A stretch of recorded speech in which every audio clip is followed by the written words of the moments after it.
15 రోజుల క్రితం తప్పిపోయిన దివ్యాంగుడు అఖిల్‌ను తల్లిబడికి చేర్చిన జవహర్ నగర్ పోలీసులు. గత నెల 26వ తేదీ ఆదివారం రోజు అంబేద్కర్ నగర్‌లోని తన నివాసం నుండి బయటికి వెళ్లిన అఖిల్ కనబడకుండా పోవడంతో తల్లిదండ్రులు పోలీసులను ఆశ్రయించిన విషయం తెలిసిందే. ఈ ఘటనపై పలు వార్తాపత్రికలు, ఛానళ్లలో వచ్చిన కథనానికి స్పందించిన జవహర్ నగర్ ఠాణా సీఐ సైదులు ఒక ప్రత్యేక బృందాన్ని ఏర్పాటు చేసి దర్యాప్తును ముమ్మరం చేశారు. తన పేరును గానీ, అడ్రస్ను గానీ, కనీసం తల్లిదండ్రుల ఫోన్ నెంబర్ గానీ తెలపలేని దీనస్థితిలో ఉన్న 24 ఏళ్ల అఖిల్‌ను పట్టుకోవడానికి పోలీసులు ఛాలెంజ్‌గా తీసుకున్నారు. మొదటగా పోలీసులు అంబేద్కర్ నగర్ నుండి బోయిన్పల్లి వరకు ఉన్న సుమారు 100కు పైచిలుకు సీసీ కెమెరాలను జల్లెడపట్టి అక్కడి ప్రాంతంలోనే తిరుగుతున్నట్టుగా నిర్ధారించుకున్నారు. పోలీసులు ఒకవైపు ముమ్మరంగా వెతుకుతూనే ఎంతో చాకచక్యంగా మున్సిపల్ సిబ్బందికి సమాచారాన్ని చేరవేయడంతో ఈరోజు ఉదయం బాలానగర్లోని మున్సిపల్ సిబ్బంది ఒకరు అర్ధనగ్నంగా తిరుగుతున్న అఖిల్ సమాచారాన్ని జవహర్ నగర్ పోలీసులకు అందించారు. వెంటనే స్పందించిన సీఐ సైదులు ఒక ప్రత్యేక బృందాన్ని బాలానగర్కు పంపించారు. అక్కడికి వెళ్లిన పోలీసులు అర్ధనగ్నంగా ఉన్న అఖిల్కు బట్టలు తొడిగి కారులో ఠాణాకు తీసుకువచ్చి అతని తల్లిదండ్రులకు అప్పచెప్పారు. దీంతో ఒక్కసారిగా ఆ తల్లిదండ్రుల సంతోషానికి అవధులు లేకుండా పోయాయి. ఈ సందర్భంగా వారు తప్పిపోయిన తమ బాబు దొరకడానికి సహకరించిన పోలీసు ఉన్నతాధికారులకు, సిబ్బందికి, మీడియా ప్రతినిధులకు పేరు పేరున ప్రత్యేక కృతజ్ఞతలు తెలియజేశారు. ఈరోజు జవహర్ నగర్ పోలీస్ 26th రోజు జూలై నెలలో మిస్ అయినటువంటి అఖిల్ అనే అబ్బాయి 24 ఇయర్స్. అతనికి సరిగా మైండ్ మతి ఉండదు, అతనికి మాటలు కూడా సరిగా రావు, కొంచెం ఫిజికల్గా ఛాలెంజ్డ్ పర్సన్.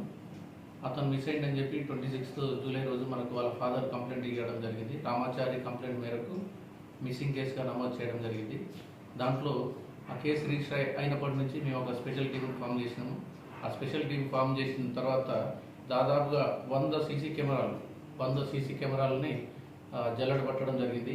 అది అంబేద్కర్ నగర్ నుంచి మిస్ అయిన ప్లేస్ నుంచి అతను ఇప్పుడు దొరికినటువంటి బాలానగర్ వరకు కూడా అన్ని కెమెరాలని సెర్చ్ చేసుకుంటూ మేము అన్ని విధాలుగా వాట్సాప్ గ్రూప్లలో, కాలనీ వాట్సాప్ గ్రూప్లలో, తర్వాత మీడియా గ్రూప్లలో, ఈ మధ్యలో మేము ఇంట్రడ్యూస్ చేసినటువంటి సహచారి అనే సెల్ఫ్ హెల్ప్ ఎంప్లాయీస్ స్వయం సహాయక సంఘాల గ్రూపులలో, తర్వాత అంతేకాకుండా సిటీలో ఉన్నటువంటి మా పోలీస్ వ్యవస్థకు సంబంధించినటువంటి zonal WhatsApp groups, city police కమిషనరేట్కి సంబంధించి వాట్సాప్ గ్రూపులలో వివిధమైనటువంటి సమాచార మార్గాల ద్వారా అతని యొక్క ఫొటోస్ని, అతని యొక్క డేటాని, అతని యొక్క ఫిజికల్ అండ్ ఛాలెంజ్డ్ విషయాల్ని షేర్ చేసుకోవడం జరిగింది. దాంతోపాటుగా మా టీం ఏదైతే ప్రశాంత్ అండ్ మల్లికార్జున రెడ్డి ఈ టీం ఏదైతే ఉందో వాళ్ళకి తెలిసిన పర్సన్స్ కూడా ఈ యొక్క విషయాల్ని షేర్ చేయడం జరిగింది.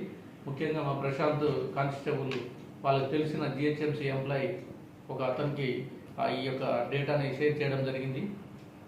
తద్వారా మనకు ఆ జిహెచ్ఎంసీ స్వీపర్స్ కావచ్చు, సిటీలో చాలామంది వీళ్ళంతా ఉంటారు కాబట్టి ఆ జిహెచ్ఎంసీ గ్రూప్లో సర్క్యులేట్ అవ్వడం వల్ల మనకు ఇంటిమేషన్ రావడం జరిగింది.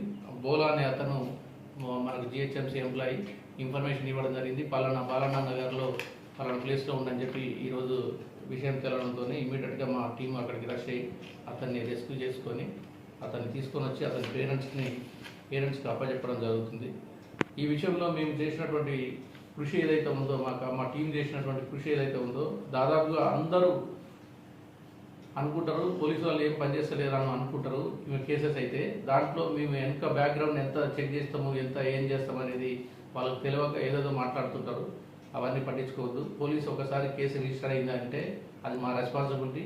అతన్ని ట్రేస్ చేయాలి, అతని వాళ్ళ పేరెంట్స్కి ఒప్పచెప్పాలనే కాన్సెప్ట్తోనే మేము పనిచేస్తుంటాం. ఎల్లవేళలా పోలీసు కేసుని డిటెక్ట్ చేయడానికే చూస్తారు తప్పించి కేసుని మరుగున పెట్టాలనో, కేసుని పక్కదోవ పెట్టాలనే ఉద్దేశంతో ఎప్పుడు కూడా పోలీసు ఆలోచన చేయదు. కాబట్టి పబ్లిక్ అందరూ కూడా గమనించాలి ఈ విషయాన్ని. మీకు ఎటువంటి సమస్య ఉన్నా కానీ ఇప్పుడు పాత రోజుల్లో ఏదైతే 100 డైల్ని వాడుకుంటున్నారో ఇప్పుడు కొత్తగా అది 112 అంబులెన్స్, తర్వాత ఫైర్, పోలీస్ అన్నీ కూడా ఇంటిగ్రేటెడ్గా 112ను లాంచ్ చేయడం జరిగింది. దీన్ని యూజ్ చేసుకొని 112కు డైల్ 112కు ఇంటిమేషన్ ఇవ్వాల్సిందిగా కోరుతున్నాము.